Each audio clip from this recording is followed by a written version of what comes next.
June 1981. The Morrison family had just purchased a 120-acre farm in rural Iowa, excited to start their new life in the countryside.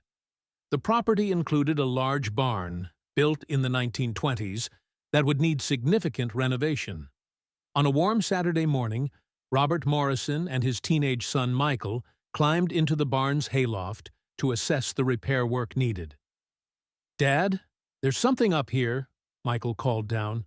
"Like another level. I can see boards above us." They found it tucked in a corner, a crude ladder leading up to a space that wasn't visible from below. The ladder was partially rotted, barely attached to the wall. Above it, they could see what appeared to be a trapdoor in the ceiling. Robert climbed carefully, pushing open the trapdoor. He shone his flashlight into the darkness above. What he saw made his blood run cold. In the cramped space of the upper loft, barely visible in the dim light, was a military parachute pack, and beside it, slumped against the far wall, were human remains. What happened to Christopher Jones on August 12, 1954, would remain one of the strangest mysteries in Cedar Falls history. Not because it was unsolvable, but because the answer had been there all along, hidden in a barn less than 100 feet from where his family had searched for him. Christopher Michael Jones was 36 years old in the summer of 1954. He was a man of average height, about 5 feet 10 inches, with the lean build of someone who worked the land. A scar ran along his left jawline, a souvenir from German shrapnel at Normandy. Another marked his right shoulder. Christopher had been born in 1918 in Cedar Falls, Iowa, the second son of a farming family. He grew up working the land, learning to fix machinery, living the quiet rural life common to the American heartland in the 1920s and 1930s. When war broke out in Europe, Christopher was 23, strong, capable, and, like many young men of his generation, eager to serve. He enlisted in the Army in December 1942 and was assigned to the 101st Airborne Division. Paratrooper training was brutal, designed to forge soldiers who could jump from aircraft into hostile territory and fight their way to objectives while surrounded by enemies. Christopher excelled. He was fearless, disciplined, exactly the kind of soldier the airborne needed. On June 6, 1944, Christopher Jones jumped from a C-47 transport aircraft into the darkness over Normandy, France. He was part of the largest airborne assault in history. Thousands of paratroopers descending into enemy-occupied France in the hours before the beach landings at dawn. His mission was to secure causeway exits from Utah Beach, preventing German reinforcements from reaching the coast. The jump was chaos. Aircraft flew through heavy anti-aircraft fire. Paratroopers were scattered across miles of French countryside. Christopher landed in a flooded field, nearly drowned in his gear, but managed to cut himself free and find other members of his unit. For 3 days, he fought in the hedgerows of Normandy, facing German counterattacks, witnessing friends die, killing enemy soldiers at ranges close enough to see their faces. He survived. Many didn't. Of the 86 men in his company who jumped into Normandy, 32 were killed in the first week. Christopher was one of the lucky ones, if you could call it luck. He fought through France, then jumped again during Operation Market Garden in the Netherlands. He was wounded twice, earned a Purple Heart and a Bronze Star, and by the time the war ended in May 1945, Christopher Jones was a decorated veteran who had seen more combat than most soldiers experience in multiple wars. He returned to Iowa in August 1945, received a hero's welcome from his small town, and tried to resume the life he'd left behind. But the war had changed him. Friends and family noticed immediately. Christopher was quieter now, more withdrawn. He startled at loud noises. He sometimes stared into space, seeing things no one else could see. He had nightmares that left him sweating and gasping. In 1945, no one called it PTSD. They called it battle fatigue or war nerves and expected men to simply push through it. Real men didn't complain. Real men moved on. So, Christopher tried. In 1946, he met Dorothy Williams at a church social. Dorothy was 24, a schoolteacher with warm brown eyes and a gentle manner. She saw something good in Christopher beneath the war-damaged exterior. They married in the spring of 1947, and Christopher tried to build a normal life. They had 2 children, a son, Thomas, born in 1948, and a daughter, Sarah, born in 1950. Christopher bought a small farm 5 miles outside of Cedar Falls, 120 acres with a modest farmhouse, a large barn, chicken coops, and fields for corn and soybeans. He worked the land the way his father and grandfather had, rising before dawn, working until dark, using physical labor to exhaust himself enough to sleep. But the war never left him. Dorothy would wake in the night to find Christopher standing at the window, staring into the darkness, watching for something that wasn't there. Sometimes he'd wake screaming, reliving Normandy, reliving friends dying in his arms. He rarely talked about it. When he did, his voice was flat, emotionless, as if he were describing something that had happened to someone else. Christopher kept his parachute pack from the war, the actual pack he'd jumped with into Normandy. It was stored in the barn, wrapped in canvas, a tangible connection to the most significant moments of his life. Sometimes Dorothy would find him in the barn, sitting on a hay bale, the parachute pack, open in his hands, staring at it with an expression she couldn't read. "Why do you keep it?"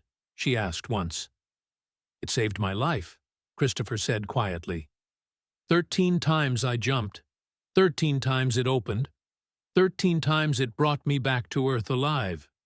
Without it, I'd be dead in France. Dorothy didn't understand the attachment, but she accepted it. Christopher had so few things from the war. If the parachute pack brought him some kind of peace, she wouldn't question it. By 1954, Christopher had been farming for 7 years. He was a good farmer, methodical and hardworking, but not prosperous. The farm provided enough for his family to live modestly, nothing more. Thomas was 6 years old, already following his father around the farm, learning to feed chickens and collect eggs. Sarah was 4, a cheerful girl who adored her father and could make him smile even on his darkest days. Neighbors described Christopher as polite, but distant. He attended church on DTTD Sundays, but rarely socialized afterward. He helped neighbors when they needed it, but he didn't make close friends. The war had made him self-contained, comfortable with solitude, uncomfortable with the casual intimacy of small-town life. August 12, 1954, was a Thursday. The weather forecast called for severe thunderstorms that afternoon, a common occurrence in Iowa summers. Christopher spent the morning working in the fields, harvesting early corn. At noon, he came in for lunch, ate silently while Dorothy and the children talked, then announced he was going to check the barn before the storm hit.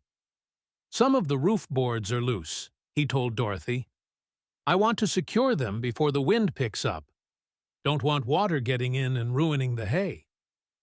"Be careful," Dorothy said, the same thing she always said when Christopher went out to do farm work. "Always am," Christopher replied, the same thing he always replied. He kissed Dorothy on the forehead, ruffled Thomas's hair, picked up Sarah and spun her around once, making her giggle. Then he grabbed his tool bag and headed out to the barn. It was 2:00 p.m. The sky to the west was darkening, heavy clouds building into the towering formations that produce severe weather. The wind was picking up, carrying the smell of rain. Christopher entered the barn through the large sliding door. The structure was typical of 1920s Midwestern construction. 2 stories tall, with a main floor for animals and equipment, and a hayloft above for storage. But this barn had something unusual: a 3rd level, a small upper loft tucked beneath the peaked roof, accessible only by a ladder that had been built into the wall decades earlier. Christopher had only been up to that upper loft a few times. It was cramped, hot in summer, cold in winter, and mostly unused. He stored a few things up there, including his parachute pack, wrapped and protected from the elements. But he rarely had reason to go up there. On this particular day, Christopher decided to check the roof from the inside to see if he could spot the loose boards. The upper loft would give him the best vantage point. He climbed the main ladder to the hayloft, then found the smaller, cruder ladder leading to the upper loft. What happened next? No one witnessed. August 12, 1954, 6:00 p.m. Dorothy Jones stood in the kitchen, looking out the window toward the barn. Dinner was ready, the table was set, but Christopher hadn't come back. The thunderstorm had passed through around 3:30, a fierce system with heavy rain and strong winds. But it was gone now. The sun was breaking through the clouds. "Thomas, go ring the dinner bell," Dorothy said to her son. "Your father must not have heard me call." Thomas went to the back porch and rang the large bell they used to signal meals and emergencies. The sound carried across the farm. They waited. No response. No sign of Christopher walking back from the barn. At 6:15 p.m., Dorothy walked out to the barn herself. The large sliding door was open, just as Christopher had left it. "Christopher," she called, "dinner's ready." No answer. She stepped inside. The barn was dim, late afternoon light filtering through gaps in the boards. "Christopher, are you up there?" The silence was absolute. Dorothy climbed the ladder to the hayloft, calling his name. The loft was empty except for stacked hay bales. She didn't see the smaller ladder in the corner leading to the upper loft. She didn't know to look up. By 7:00 p.m., Dorothy was worried. Christopher's tool bag was on the ground floor of the barn, apparently untouched. His work gloves were there too, but there was no sign of Christopher himself. Dorothy walked around the entire property, checking the outbuildings, calling his name. Nothing. At 7:30 p.m., she called Christopher's brother, William, who lived on the neighboring farm 2 miles away. "Chris went out to the barn at 2:00 and hasn't come back," she said, trying to keep the panic out of her voice. "I can't find him." William arrived within 20 minutes, bringing 2 of his sons. They searched the barn more thoroughly, checking every corner of the main floor and the hayloft. They walked the fields, checked the creek that ran through the property, examined the road, thinking perhaps Christopher had gone to borrow a tool from a neighbor. Nothing. By 9:00 p.m., more neighbors had arrived. Someone called the sheriff. By 10:00 p.m., 20 men were searching the property with flashlights, calling Christopher's name into the darkness. Sheriff Roy Campbell organized the search methodically. "We'll start with the buildings, then expand to the fields, then the surrounding properties. He can't have gone far on foot." They searched until 2:00 a.m., then resumed at dawn. By midday, on August 13th, over 50 people were involved in the search. They walked every field on the E. Fiker Jones property. They checked every building, including the barn, multiple times. They dragged the creek. They searched the woods to the east. They stopped cars on the road, asking if anyone had seen Christopher Jones. He had simply vanished. Christopher's pickup truck was parked in its usual spot. His wallet was in the house. His work boots, the ones he'd been wearing, left faint prints in the barn's dusty floor. But the prints didn't lead anywhere conclusive. They showed he'd walked into the barn and apparently climbed to the hayloft, but then the prints disappeared into the scattered hay and straw that covered everything. Detective Frank Williams from the state police arrived on August 14th. He interviewed Dorothy extensively. "Was your husband depressed? Did he seem troubled?" Dorothy hesitated. She didn't want to talk about Christopher's nightmares, his war trauma, the darkness he carried. But she was truthful. He had difficulties from the war, but he loved his children. He wouldn't just leave. Did he have any enemies? Anyone who might want to harm him? No. Christopher kept to himself, but he never had conflicts with anyone. Any financial problems? Debts? "We're not rich, but we're not in trouble either. The farm provides what we need." Williams examined the barn personally. He noted the tool bag on the floor, the gloves, the footprints leading to the hayloft ladder. He climbed to the loft and looked around. Like Dorothy and the other searchers, he didn't notice the smaller ladder in the dark corner. The upper loft was so high, so tucked into the roof's peak, that unless you knew it was there, you'd never see it. The search continued for 2 weeks.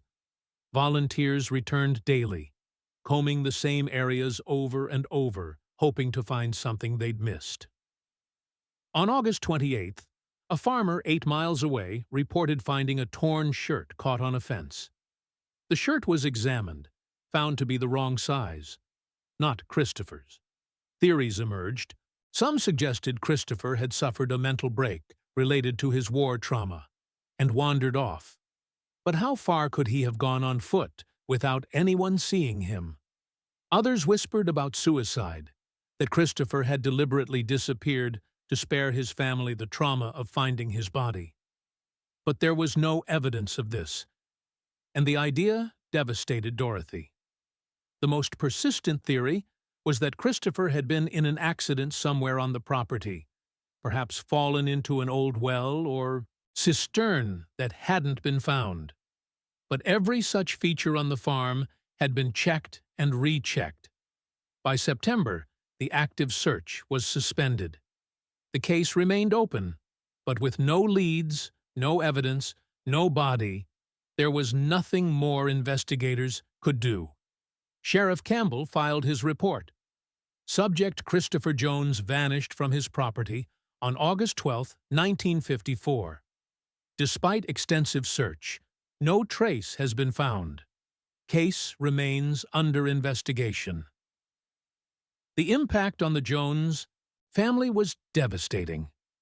Dorothy suddenly found herself a single mother with 2 young children and a farm to run. Neighbors helped. William Jones and his sons did much of the heavy farm work. The community rallied around Dorothy, but nothing could fill the void Christopher's absence created. Thomas, who was 6, became withdrawn and angry. He had worshipped his father. Now his father was gone, and nobody could explain where or why. Sarah, only 4, was too young to fully understand. She asked for her daddy every day for months. Eventually, she stopped asking, but she never forgot. Dorothy never accepted that Christopher was dead. "He's out there somewhere," she would say. "Maybe he hit his head and has amnesia. Maybe he's wandering around, not knowing who he is. Someday, he'll come home." But months turned into years, and Christopher didn't come home. In 1961, 7 years after his disappearance, Christopher Jones was legally declared dead, so Dorothy could access his military benefits and manage the farm's affairs. A memorial service was held, but there was no body to bury. Just an empty grave with a headstone.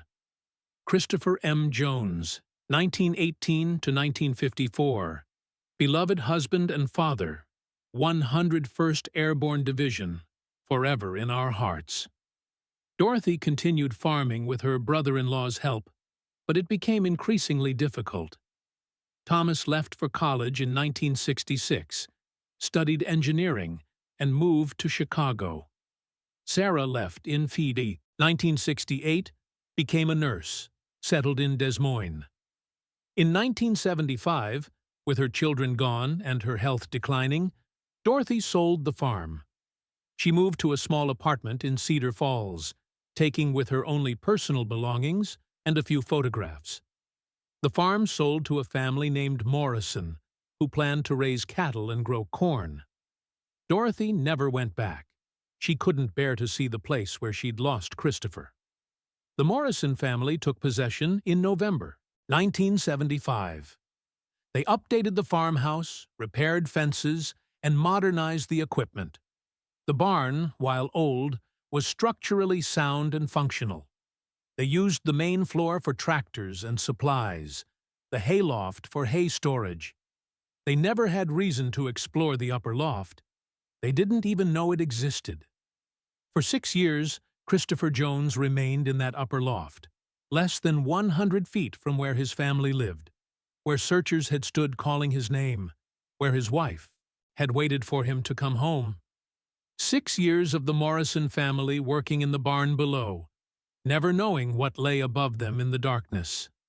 Then, in June 1981, Robert Morrison decided to renovate the barn. He wanted to add better lighting, repair some boards, and improve ventilation. On June 20th, he and his 16-year-old son, Michael, climbed to the hayloft to begin the assessment. That's when Michael noticed the ladder in the corner, barely visible, leading up to a space neither of them knew existed. The discovery of what appeared to be human remains in the barn's upper loft sent shockwaves through Black Hawk County.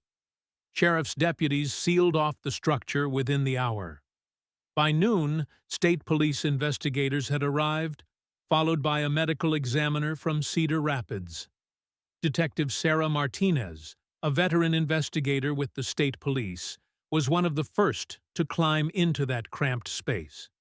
She was in her mid-50s, sharp-eyed and methodical, someone who had worked dozens of homicides and missing person cases over 3 decades. She'd never seen anything quite like this.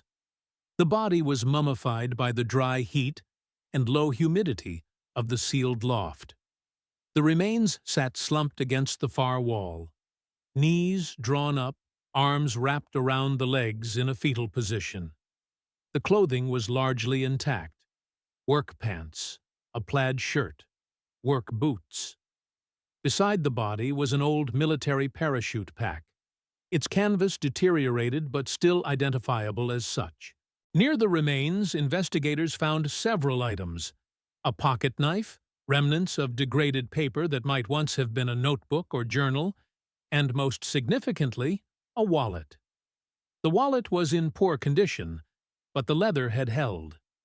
Inside were military identification tags on a chain: Jones, Christopher M., 36, 254821T, 43 PB. There was also a driver's license, the photo barely visible, the text still somewhat legible: Christopher Michael Jones, Cedar Falls, Iowa. Date of birth: March 8, 1918. Detective Martinez held the ID in a gloved hand, staring at the faded photograph. "We need to call the county records office," she said quietly. "Get family information on Christopher Jones. Missing person from 1954. The medical examiner, Dr. Richard Foster, examined the remains without disturbing them. He was thorough and careful, treating the body with respect despite its advanced state of decomposition. Male, approximately 5 feet 8 inches to 5 feet 11 inches, skeletal remains consistent with age 35 to 45 at time of death, he said, dictating notes to the forensic photographer. No obvious trauma to the bones. No signs of violence. The position suggests the individual was sitting when death occurred. How long could someone survive up here? Martinez asked. Depends on conditions. In August, in a sealed loft reaching 110 degrees or higher, without water? Foster paused, considering. Days. Maybe as few as 2 or 3 in extreme heat. 5 to 7 at most, if conditions were somewhat milder. But I'm speculating. The remains are too degraded to determine exact survival time or cause of death with certainty. Martinez examined the space carefully. The trapdoor was closed. There was no way to open it from inside, just a rope mechanism visible from below that operated a simple latch. She found marks on the trapdoor's underside, as if someone had tried, repeatedly, to force it open. Marks on the walls where boards had been tested, perhaps pushed against. Evidence of desperation, though neither definitive nor conclusive after so many years. Among the degraded paper fragments found near the remains, forensic analysis would later suggest some had possibly been written on, though the contents could not be reliably determined. The paper was too far deteriorated. Whatever messages might have existed were lost to time. The parachute pack was in severely degraded condition. The canvas had rotted in places, the metal fittings heavily oxidized. It was photographed in place, then carefully collected as evidence. It would be preserved, though it was far too damaged to display anywhere. The military would eventually honor the request to preserve it in a secure archive. By evening, investigators had confirmed the identification. Cross-reference with military records and comparison of dental records from the original missing person file confirmed the remains were indeed those of Christopher Michael Jones, who had disappeared on August 12, 1954, at age 36. The news spread quickly through Cedar Falls. The man who had vanished 27 years ago had been found. Not far away. Not in some distant place. He'd been in the barn all along. Thomas Jones, now in his mid-30s and living in Chicago, received a phone call from the sheriff's office that afternoon. His sister Sarah, a nurse in Des Moines, received a similar call an hour later. They spoke to each other by phone that evening, neither quite able to process what they'd learned. "He was right there," Thomas said to his sister, "while Mom was searching, while the sheriff was searching, while 50 people were walking around that farm calling his name. He was 20 feet above them in the dark." "We need to tell her," Sarah said, "before she hears it from someone else." But there was no her anymore.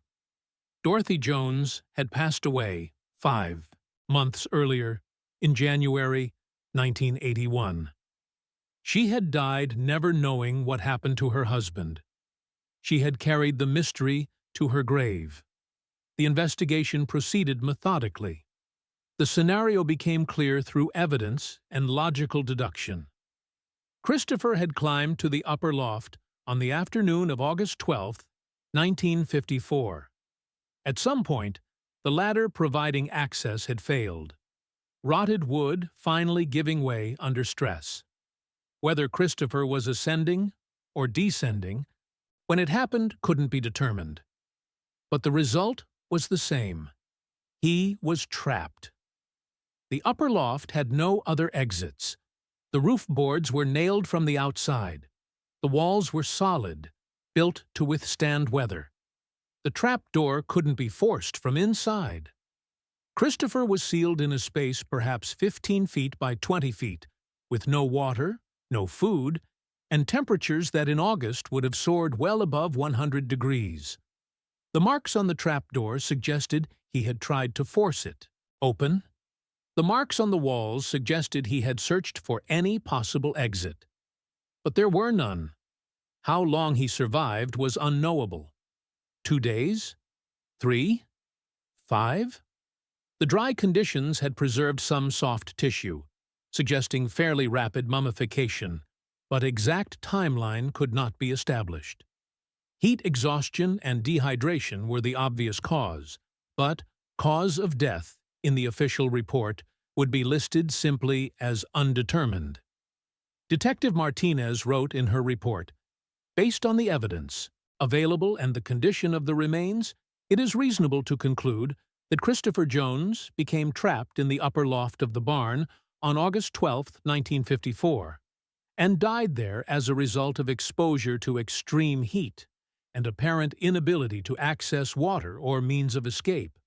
However, the exact circumstances, timeline, and medical cause of death cannot be definitively established due to the advanced state of decomposition and the passage of time."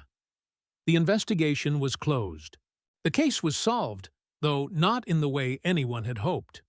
Christopher Jones was buried on July 10, 1981, in Cedar Falls Cemetery. This time, there was a body.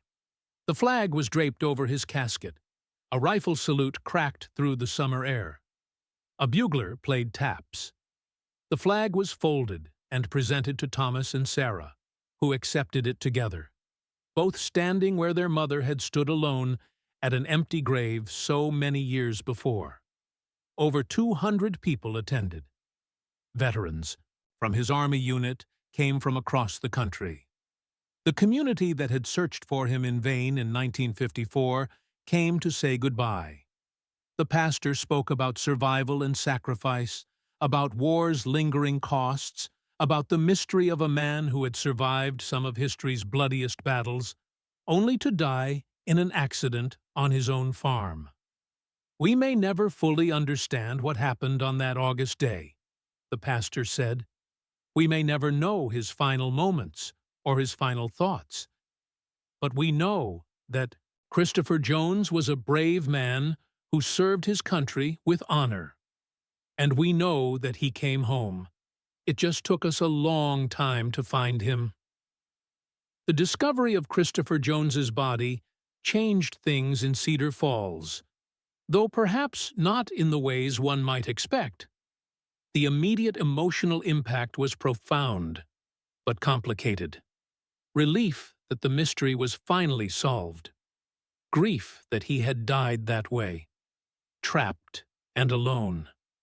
Regret that he hadn't been found in 1954, when he might have been alive. For Thomas and Sarah, the revelation brought a strange kind of closure. Their father had not abandoned them. He had not run away due to mental illness or despair. He had been exactly where everyone was looking, separated from them by nothing more than a closed trapdoor and the passage of years. "At least Mom doesn't have to wonder anymore," Sarah said at the funeral, though her mother wasn't there to hear it.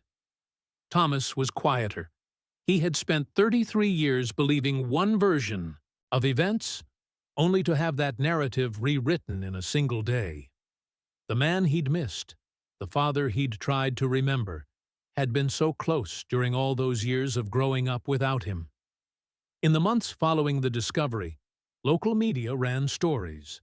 The Cedar Falls Gazette did a series examining the search efforts of 1954 and questioning why the upper loft hadn't been found. The Des Moines Register picked up the story. One newspaper even ran a piece in a national publication. "Cold Case Solved. Farmer Found 27 years after disappearance." The Morrison family, who had lived in the barn's shadow without knowing it, dealt with their own complicated feelings. They had bought a farm with a dark history they'd never known existed. Robert Morrison gave a brief statement to reporters. "It was a tragedy that happened before we owned the property. We're just glad the family finally has answers." The barn itself became something of a local landmark, though not in a good way. Some people drove out to look at it, perhaps morbidly curious. Robert Morrison eventually sold the property in 1985, 4 years after the discovery. The new owners demolished the barn in 2005 to clear the land for development. Thomas and Sarah traveled to Cedar Falls to watch it come down, the structure that had kept their father's secret for so long. reduced to rubble. The state police used the case as a teaching tool for training new investigators. "This is what happens when you make assumptions," they told recruits. Everyone assumed the missing man had wandered away. No one thought to explore spaces they didn't know existed. Always check, even places you think you've already checked, even spaces that don't seem obvious. Agricultural Extension Services in Iowa issued new safety guidelines for farmers inspecting old buildings. Ladders and stairs were specifically mentioned. Check them regularly. Assume nothing about their structural integrity. Test them before climbing. Simple measures that might have prevented tragedy. Thomas Jones wrote a memoir in the 1980s titled "Finding Home: The Search for My Father." In it, he reflected on growing up without his father and on finally understanding what had happened. "For 33 years, I was angry at my father for leaving," he wrote. "I didn't consciously admit it to myself, but it was there. I was angry that he wasn't there to teach me to drive, to encourage me at school, to attend my graduation. I was angry that my mother had to work so hard to keep our family together. And I was angry at him for never coming back. Learning that he never left, that he died just trying to fix a barn before a storm, changed everything. He was there. He was always there. We just couldn't find him." Sarah became an advocate for veterans' mental health services. She volunteered with organizations that helped combat veterans dealing with PTSD and readjustment after war. "My father never got help," she told an interviewer. "He carried the war inside him for the rest of his life. We can do better for the men and women who come home from combat. We can recognize their trauma and offer them real support. Maybe if my father had had that support, he wouldn't have spent so much time alone in that barn." Christopher's military parachute pack was eventually donated to an archive at the National Debatteurs Museum in New Orleans, where it remains preserved as a historical artifact. A small placard accompanies it.